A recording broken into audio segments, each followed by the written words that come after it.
Hello everyone and welcome to this week's short English commentary.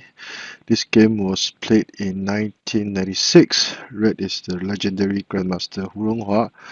Black was Master Zong Yongsen, was quite famous back in the 1990s and had extremely good results. This book, again, I would like to thank Grandmaster Xiangqi and Master Wen for giving me permission to make this video using the contents in their book. So without further ado, let us begin. Grandmaster Hu Ronghua started with the pawn opening. Black countered likewise, and Red chose to play the Thundering Cannon in retaliation. Now Black chose to play e3 plus 5, which is considered to be one of the old, more traditional ways of countering for Black.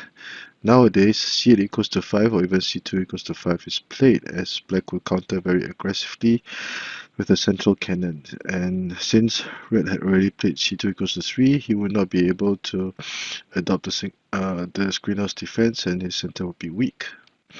Now, this is another very aggressive opening, but perhaps when Master Zong Yongsen was taking on Grandmaster Hu Ronghua, he decided to adopt a more cautious and slow approach to the game. Red continued with h2 plus 1. Black develops his left horse, get the foul chariot, and Red patrols the riverbank with r2 plus 4. Another option in this situation would be to play c8 equals to 5, but Black will usually get to form a blockade. Red would try to attack rapidly with c8 equals to 5. Now this would be a slow and steady approach to the game. Black decides to play the screenhouse defense. Red develops his left horse as a proper horse. And Black traverses the cannon to offer a trade of chariots. It would appear to be a natural move to make in similar circumstances, but unfortunately in this situation it would actually weaken Black's own formation. Black would not have made any gains after trading chariots. Instead, in the book, it was suggested that Black could have played c2 plus 2, whereby he was play c2 plus 2 and be prepared to play h7 plus 8 to dislodge the red chariot, and things would have been better. So Red decided to trade chariots. If he wanted to keep the situation complicated, he could have played r2 equals to 6. However, this is considered to be a natural move or a good move to make, because Red would be able to control the situation on the board much more easily after trading chariots. And after trading chariots, Red would activate his other chariot as a ranked chariot. Now, the target for attack for this chariot is very clear. It will be Black's left flank. So this was a cohesive set of moves, and the repercussions of trading the chariot would slowly become evident from here on. Black made a very brash move of capturing the edge pawn. Now this would rapidly, the situation on in Black's flank would deteriorate rapidly. A relatively safer move would be to play c9 equals to 6 to adopt the sandwich horse formation. So Red will play r9 equals to 2, threaten the horse, forcing it to the edge file. If Black played h8 plus 7, Red would charge the pawn across the river and threaten to capture the horse. Now, but Red would still play p3 plus 1 nevertheless. Now this was a stroke of genius. It would set up a powerful tactical combination, which we shall soon see. Black had to accept, and this was another move to attack the pawn. And in the process of Threatening the black pawn, red managed to utilize or mobilize his major pieces. So we can see that by the 12th ply, all of red's major pieces had already been developed, whereas black's cannon and chariot and cannon had not been moved at all, and the black horse still would have trouble developing, so would be this edge horse over here. So red would have already started to make quite a bit of gains in this by the 12th ply. In contrast to red's very stylish play, black was forced to make his moves out of desperation. Now, could he have played, would red have been better if he played c8 equals to 4? Black would take the opportunity to threaten the cannon. Let's say black tried to apply the fork, but black would be well prepared, and black would have relieved himself of some of red's pressure. So this would not be a good ideal situation if we were to compare this position and this position, because now black would still be unable, there will not be any good moves.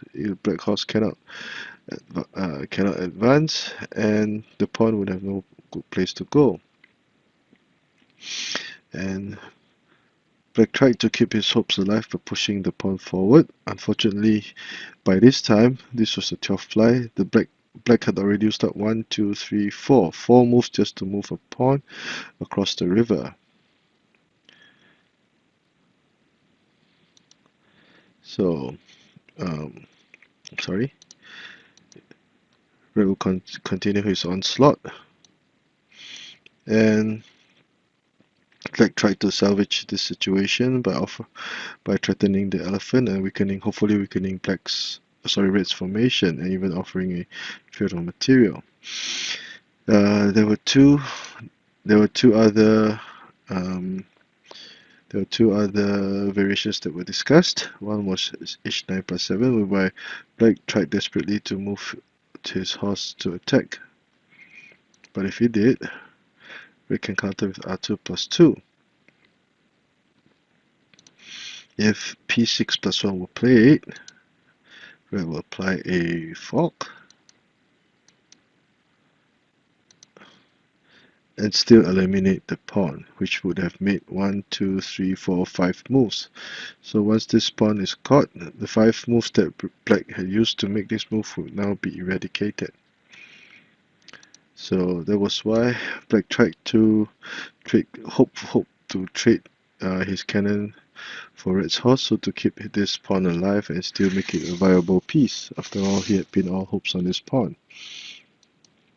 Of course, red would have nothing of it and chose to move the elephant to consolidate his defense. Black tried to develop his right flank.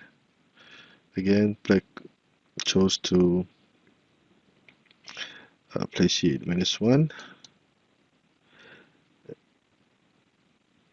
Now, red retreated the cannon just in the nick of time to exterminate the black pawn.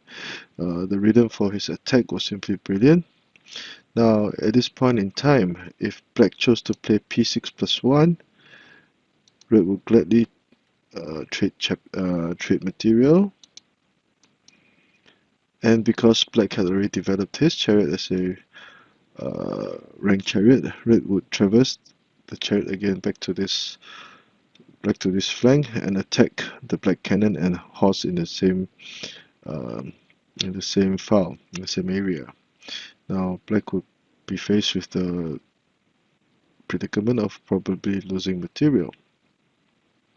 If black tried to trade material, red would simply capture and gain material 2 for the price of 1.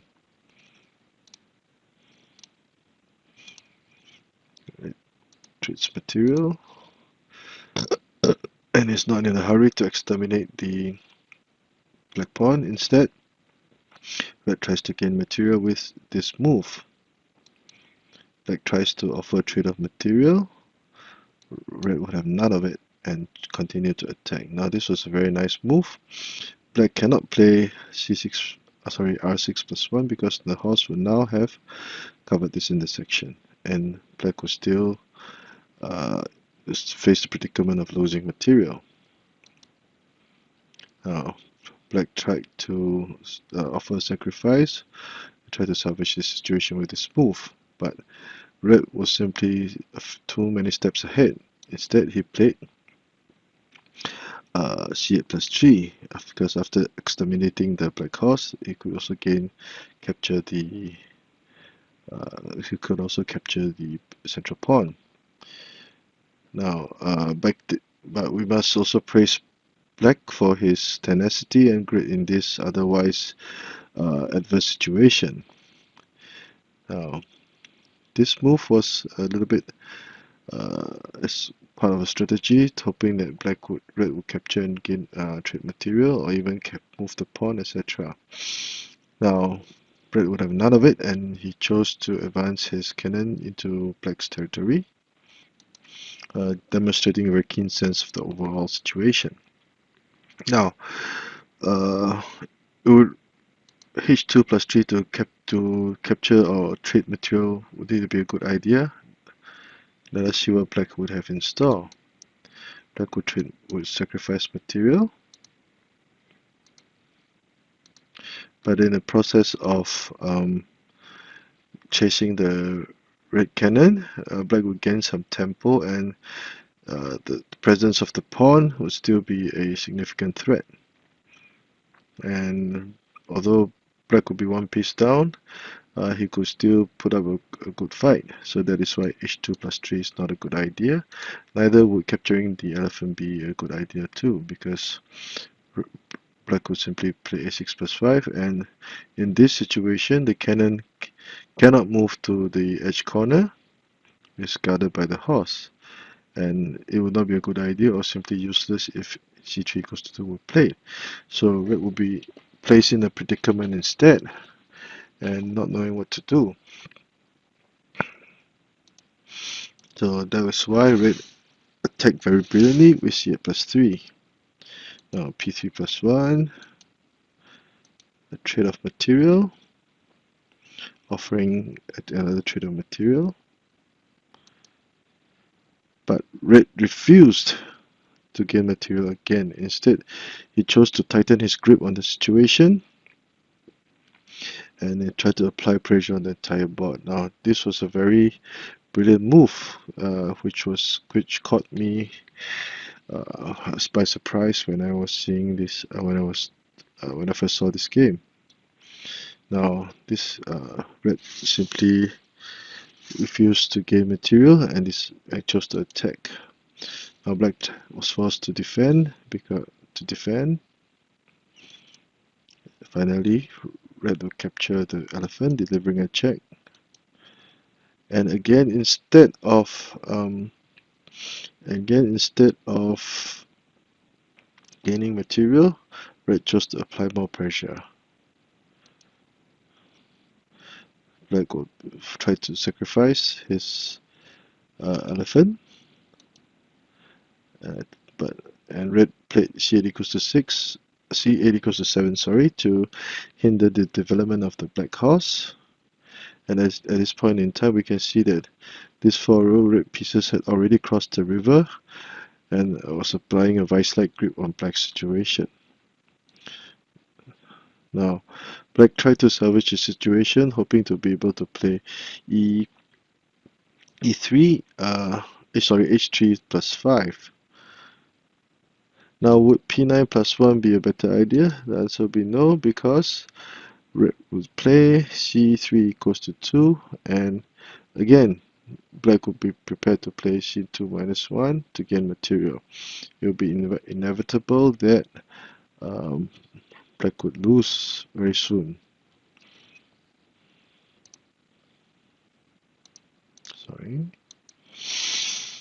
P minus plus 1, and red will now capture the edge pawn, threatening to play h3 plus 2 for the double cannon's checkmate. Now, it is quite rare to see 4 major pieces being concentrated on one flank. Usually, if you were able to get 3 pieces on one flank, it's called a flanking trio.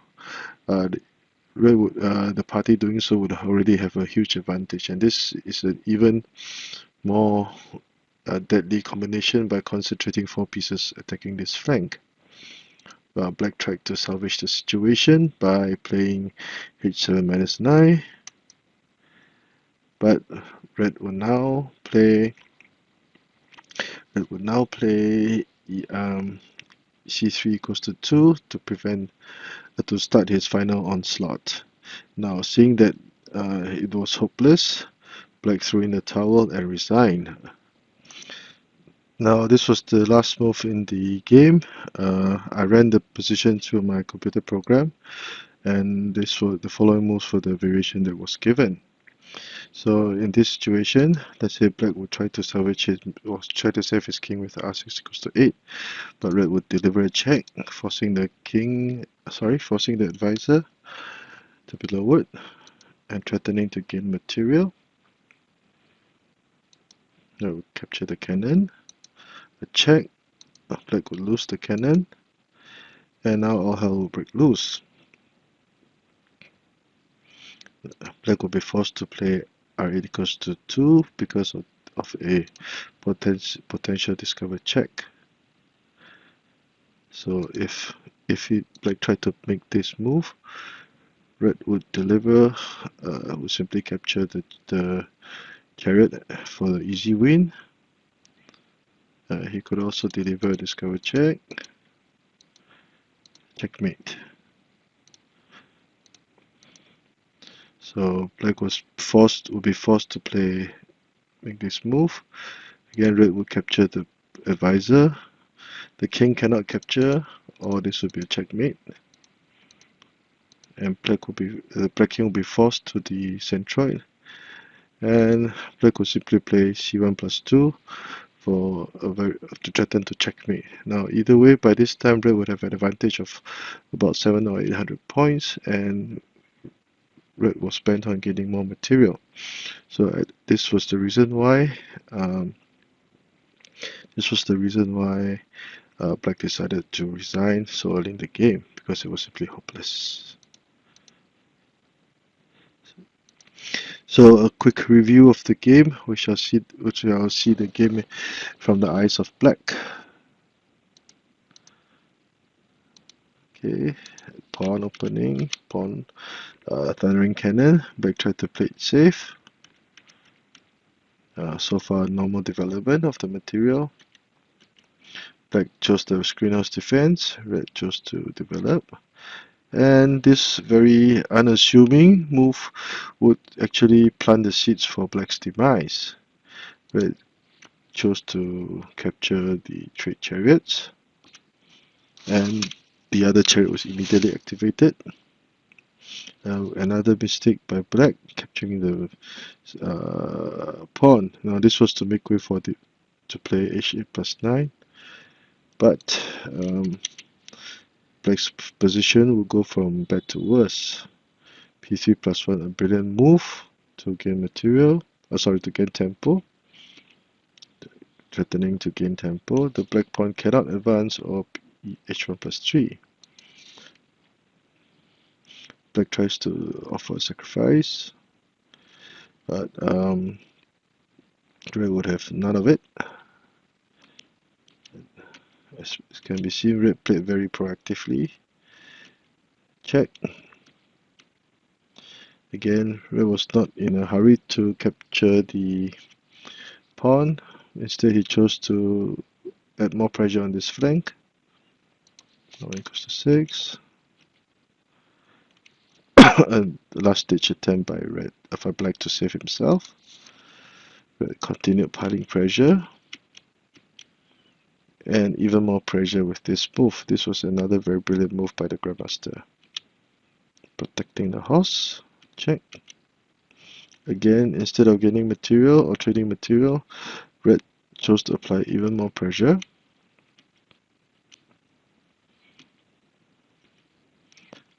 And Black resigned.